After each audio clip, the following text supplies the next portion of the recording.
नमस्कार मंडळी, तर आपल्या यूट्यूब चॅनलवर तुमचं खूप खूप स्वागत आहे। तर मी आज एक रेसिपी बनवणार आहे। मागची तुम्ही व्हिडिओ बघितलीच असेल, घावणे बनवले होते मी आणि त्याच तव्यामध्ये मी टोमॅटोची चटणी बनवणार आहे, जी मला माझ्या आजीने शिकवली होती। तर चला तर मग पाहूया आपण व्हिडिओ त्या टोमॅटोच्या चटणीची। तर इथे तुम्ही सगळ्यात आधी बघितलंच असेल, मस्त छान गुलाब फुललेला आहे।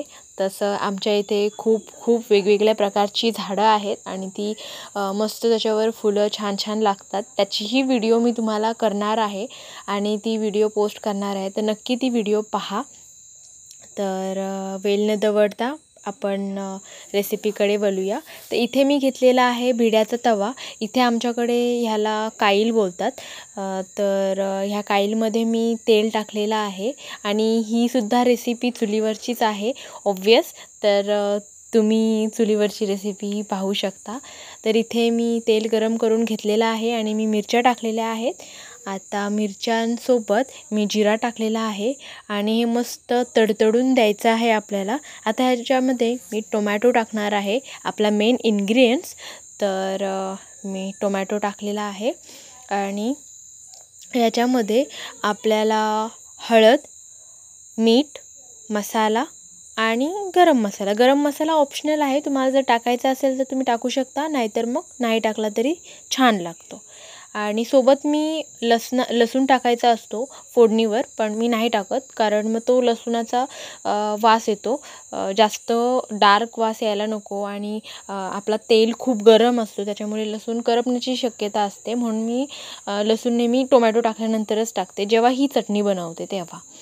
तर मी लसूण टाकलेला आहे आणि आता हे आपल्याला व्यवस्थित शिजवून द्यायचं आहे। तर आता तुम्ही बघू शकता, मी याच्यामध्ये हळद टाकलेली आहे, सोबत आपण मीठ टाकलेलं आहे। ही रेसिपी जेव्हा मला आजीने शिकवली होती, खरंच खूप छान लागते ही रेसिपी। तुम्ही जर ही रेसिपी घरच्या घरी बनवलीत ना, तर एक मच्छीची जशी टेस्ट असते ना, आपण जेव्हा तुकड्या तळतो तेव्हा तो एक स्मेल येतो, तेव्हा ती जी चव लागते सेम तशीच चव असते। ते इथे मी मसाला टाकलेला आहे आणि मसाला टाकल्यानंतर मी कोथिंबीर थोडीशी टाकलेली आहे। हे आपण पूर्ण मिक्स करून घ्यायचं आहे आणि आपला टोमॅटो पूर्ण आता शिजलेला नाही आहे, फक्त मी परतवते तो। तर तो आपल्याला परफेक्ट शिजून घ्यायचा आहे, म्हणून मी याच्याला झाकण ठेवते आहे। आता झाकण ठेवल्यानंतर बघूया, झाकण खोलून एक 20 मिनटं मी झाकण ठेवला होता।